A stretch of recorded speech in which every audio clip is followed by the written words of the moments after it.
मुसलमानों, मैं आपसे पूछना चाहता हूँ, खासतौर से यहाँ पर स्कूल के लड़कों से मैं पूछना चाहता हूँ, क्या 100 साल की तारीख से आपको नाआशना नहीं किया गया कि ये जिम्मेदारी और रिस्पॉन्सिबिलिटी हमारी नहीं होती है कि हम रियलिटी को तलाश करने की कोशिश करें? हिंदुस्तान आज कल देख लीजिएगा, अगर नारा लगाया जाएगा तो सबसे पहले नारा लगाया जाता उनका नाम बुलंद किया जाता है जो 1857 में आए हैं। 1757 से लेकर 1857 तक जिन लोगों ने कुर्बानियां दी हैं, किसी का नाम किसी को याद नहीं है। शाह मुहद्दिस देहलवी का नाम किसी को याद नहीं, सुल्तान टीपू का नाम कुछ को याद है, और आज सुल्तान टीपू के साथ क्या हश्र किया, उनको दहशतगर्द करार दिया गया। हुआ या नहीं हुआ? जिस सुल्तान टीपू से अंग्रेज डरा करते थे, जिस सुल्तान टीपू ने अपनी जान माल की बाजी लगा दी थी हिंदुस्तान को आजाद दिलाने के लिए, आज उसी सुल्तान टीपू को गद्दार वतन करार दिया जा रहा है। आखिर इसका जवाब कौन देगा? सिर्फ यही मदरसे के मुल्ला जवाब देंगे या ये जिम्मेदारी स्कूल के स्टूडेंट्स की जो बनती है?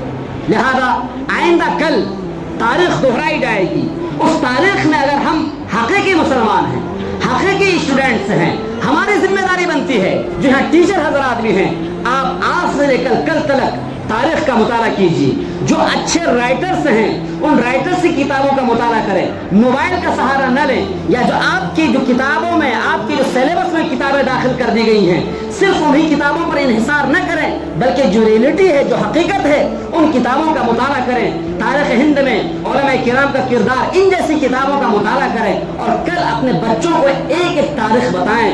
वल्लाह मैं कह रहा हूँ, कसम बखुदा मैं कह रहा हूँ, मैं मिंबर पर बैठ कर कह रहा हूँ, अगर हमने अपने बच्चों को तारीख से आगाह नहीं किया, जो हकीकी तारीख है, अपने माँ बाप और अपने वालिदैन की कुर्बानियों से उन्हें वाकिफ नहीं कराया, एक वक्त वो आएगा आप कब्र में चले जाओगे, आपके बच्चों को दोबारा गुलाम बनना पड़ेगा, आपके बच्चों को दोबारा गुलाम बनना पड़ेगा।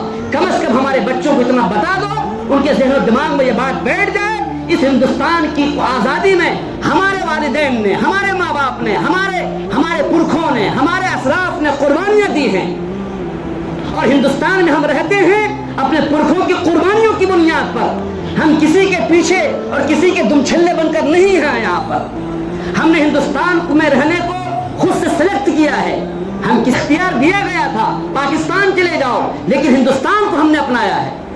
ये सब तारीखें अगर हमारे बच्चों को पता नहीं होंगी तो याद रख के हम फरामोश कर दिए जाएंगे, और हमारे बच्चों को वही हमारे साथ सलूक किया जाएगा जो सलूक किया जाता है शूद्र के साथ। लिहाजा लोगों, आज हमें तैयार होना है, और इंशाअल्लाह आइंदा कल सिर्फ नाच गानों पर मुनहसर न करें।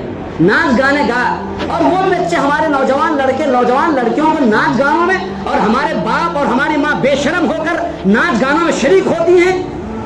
क्या हमारे मोहम्मद ने ही सिखाया था? क्या हमारे स्कूल के जिम्मेदारों को ये बात समझ में नहीं आती है हिंदुस्तान की तारीख को किस तरह से दोहराया जाता है? क्या नाच गानों के जरिए से, जिन नाचने वालों में हमारे मुस्लिम बेटियां होती हैं, हमारे मुस्लिम लड़के होते हैं, और बेशरम बाप होते हैं, जिनके चेहरे पर दाढ़ी है, जिनके सर पर टोपी होती है, इसके बावजूद भी अपने बच्चों को नाचते हुए देखते हैं और वो तालियां बजाते हैं। आप निकाल दीजिए अपनी बेटियों को ऐसे स्कूलों से जिन स्कूलों में नाचने पर मजबूर किया जाता हो। निकाल दो अपनी बेटियों को ऐसे स्कूलों से जिन स्कूलों में ऐसे नारे लगवाकर, ऐसे गाने गवाकर, जिन गानों की बुनियाद पर, जिन नारों की बुनियाद पर आपका अकीदा आपके सीने से निकल जाए, ऐसे स्कूलों से निकाल दो। अकीदा नंबर 1 पर है। ऐसे स्कूलों में अपने बेटों को मत पढ़ाओ, जाहिल रखो अपने बेटों को, ये बेहतर है। जाहिल रखो अपने बेटियों को, ये बेहतर है। मर जाए जाहिल होकर, ये ज्यादा बेहतर है। लेकिन ला इलाहा इल्लल्लाह को सीने से निकलवा दो और उसको अल्लाह के दरबार में भेजो, क्या हाल होगा वहां पर। लिहाजा लोगों, अकीदे से बड़ी कोई दौलत नहीं, ईमान से बड़ी कोई दौलत नहीं। ऐसे स्कूलों में आप जाएं, जायजा लें जहां आपकी बेटियों और आपके बेटों के अकीदों पर वार किया जाता हो, हमला किया जाता हो, और खास तौर से आइंदा कल नाच गानों के जरिए से, पटाखों के जरिए से जो फितने बर्पा किए जाते हैं मुसलमानों की तरफ से, इनसे अपने आप को बचाएं। जो पैसे आपके पास पटाखों के नाम पर